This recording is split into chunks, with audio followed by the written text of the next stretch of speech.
एक घने जंगल में एक ताकतवर शेर रहता था। उसका नाम था शेरू। शेरू बहुत घमंडी था और उसे अपनी ताकत पर बहुत गर्व था।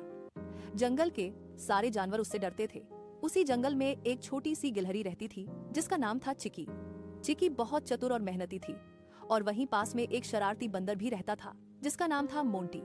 मोंटी हमेशा मस्ती करता रहता था और कभी कभी दूसरों को परेशान भी करता था। एक दिन शेरू ने सभी जानवरों को बुलाया और कहा, इस जंगल में सबसे ताकतवर मैं हूँ, इसलिए सबको मेरी बात माननी होगी। गिलहरी चिकी ने धीरे से कहा, ताकत ही सब कुछ नहीं होती, बुद्धि भी जरूरी होती है। शेरू को यह बात बिल्कुल पसंद नहीं आई। उसने गुस्से में कहा, अगर तुम इतनी ही चतुर हो तो साबित करके दिखाओ।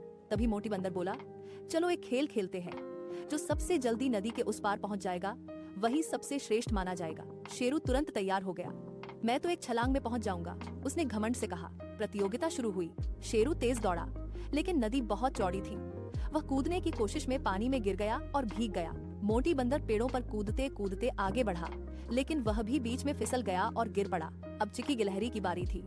उसने जल्दी से एक लंबी टहनी ढूंढी, उसे पेड़ से पेड़ तक रखकर एक छोटा पुल बना लिया और आराम से नदी पार कर गई। यह देखकर शेरू और मोटी दोनों हैरान रह गए। शेरू ने शर्मिंदा होकर कहा, आज मैंने समझ लिया कि सिर्फ ताकत से नहीं, समझदारी से भी जीत मिलती है। मोंटी बंदर भी बोला, और मस्ती के साथ साथ समझदारी भी जरूरी है। उस दिन के बाद शेरू ने घमंड करना छोड़ दिया और सभी जानवरों के साथ मिलजुल कर रहने लगा। सीख,